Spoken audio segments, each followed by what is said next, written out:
Gamers, gak kerasa ya, tiba-tiba udah 2022 aja nih. Gimana tahun baru kalian? Pasti seru kan? Ngomongin yang seru-seru, Good Gamer mau ngasih tahu 4 game dengan plot twist gak ketebak yang seru banget. Ini dia. Pertama, Silent Hill. Ending game yang satu ini bikin nangis. Di game ini, pemain akan jadi James Sunderland dan mendapatkan surat dari istrinya yang sudah meninggal 3 tahun lalu untuk mendatangi Silent Hill. Setelah berjam-jam menghadapi monster, akhirnya pemain masuk ke tempat di mana sang istri meninggal dan menemukan videotape.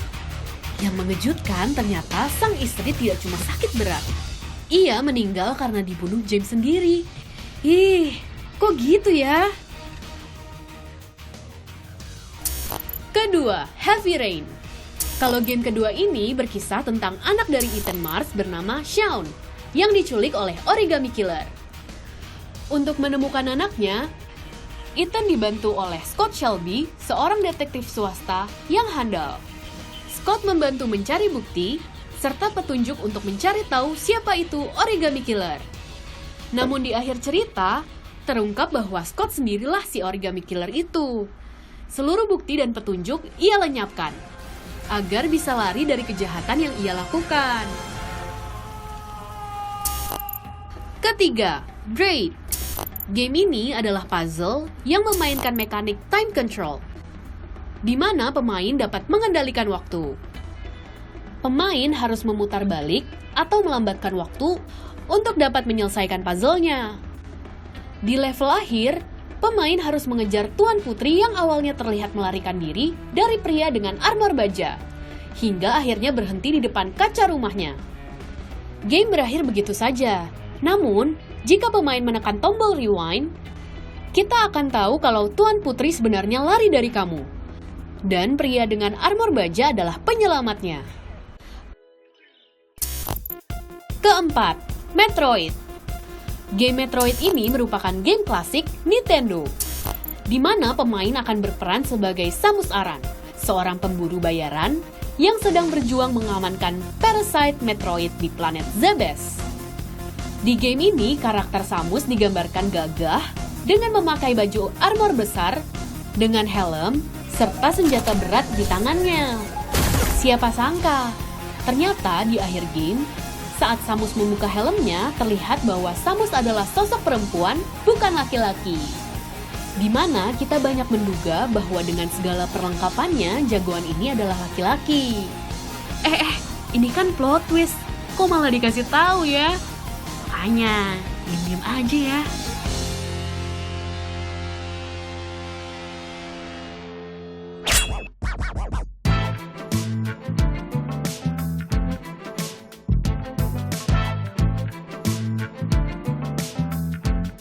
Mungkin di saat orang-orang terdekat gue, dari keluarga, dari teman-teman pun juga, sampai akhirnya kayak parahnya itu ya, lu mau jadi apaan gitu. Gede nanti lu nggak sekolah, ijazah nggak ada, segala macem. Perkataan nggak sekolah sih, perkataan nggak sekolah, terus juga ngelihat keadaan orang tua gue begitu. Karena emang orang tua gue ya bukan dari yang berkecukupan, kayak bokap gue tukang parkir di pasar Minggu. Nyokap gue cuma sales obat di apotik. Pertama kali nge-YouTube ya gue pengen kayak ya nge-share aja gitu ke orang-orang buat lo yang tinggal jauh. Jadi lo bisa ngeliat tutorial servis handphone di YouTube, tinggal buka handphone doang. Habis dari situ gue rasa ini gak efektif kalau untuk YouTube, ya udah gue pelajarin algoritmanya, analitiknya gimana di YouTube. Nah, kebetulan di situ gue lihat banyak YouTuber gaming segala macem. Gue tontonin satu-satu gimana sih caranya. Ya udah akhirnya ya gue coba-coba. Kalau dibilang susah ya susah banget sih. Susah banget beranjaknya. Apalagi dari awal ya. Kalau lu yang gak kuat-kuat banget sih pasti bakal berhenti tengah jalan. Dulu gue mulai YouTube itu baru digaji setelah 8 bulan. Baru dapat gaji. Sehari-harinya ya gue makan ya dari hasil gue ngumpulin gue ngoprek handphone itu. Untungnya ada tabungan. Kalau nggak ada gue nggak makan. 1.500.000. Jadi dalam 8 bulan itu kan tabungan gue nggak banyak kan, karena emang di situ buat ngebuild PC juga kan, ngebuat bikin komputer segala macem. Ya sehari-harinya misalkan gue nggak punya duit ya gue minjem duit sama Erik, sama yang lain kadang. Ya survive aja gitu, minjem duit segala macem.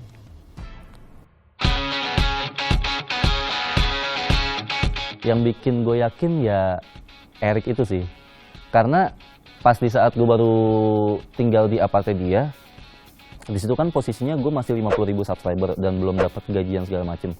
Nah di situ dia ngepamerin saldo gajiannya di YouTube per bulan berapa. Gue cuma ngomong dalam hati, suatu saat gue bisa lebih dari lu sih gajinya. Gue mulai naik itu di saat gue bikin video reaction. Jadi kan dulu pas gue mainin game itu kayak mungkin emang guanya nggak jago kali ya. Gue nggak jago main game. Jadi gue ngelakuin hal yang sama, main gameplay, karena nggak jago mungkin gak ditonton. Nah ketika gue nge-reaction itulah, baru tuh mulai kelihatan angkanya. View-nya berapa, segala macem. Untuk nominalnya waktu itu pertama kali dapet 12 juta kalau nggak salah. Jauh banget.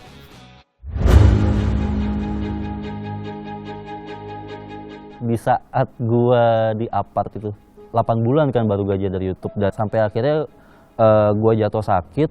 Di situ gue mau minjem duit sama si Erik aja nggak enak kan. Terus gue coba untuk hubungin bokap. Ketika gue mau minjem duit kayak nggak dikasih atau kebanyakan alasan. Jadi akhirnya gue jual laptop gue ke bokap gue sendiri yang bekas dulu software handphone. Sebenarnya yang dekat sama gue itu bukan nyokap, kakek nenek gue. Itu termasuk orang yang sangat berjasa. Karena dia yang hidupin gue lah dari dulu. Karena kan juga dulu nyokap gue sempet nggak ada di rumah juga selama berapa tahun gitu. Jadi bener-bener ya yang ngurusin gue kakek nenek gue. Pengen gue katakan sih kayak gue makasih banget gitu loh. Kayak dari dulu udah ngerawat gue, dari gue kecil. Mungkin kalau masih ada sekarang sebisa mungkin gue akan bahagiain sih. Gue rela habis harta gue buat kakek nenek gue ibaratnya. Masa-masa pahit sih semua orang itu pasti ngerasain gitu. Tinggal gimana diri lu tuh kuat apa enggak. Dunia tuh keras men, dunia keras banget gitu. Kayak ketika lu direndahin sama orang ya bukan berarti lu harus kesel sama orang itu. Lu harus buktiin. Karena ketika lu udah bisa berhasil lewatin fase itu, orang itu akan jadi penjilat. Pasti. Makanya semangat, harus kuat sih kalau hidup.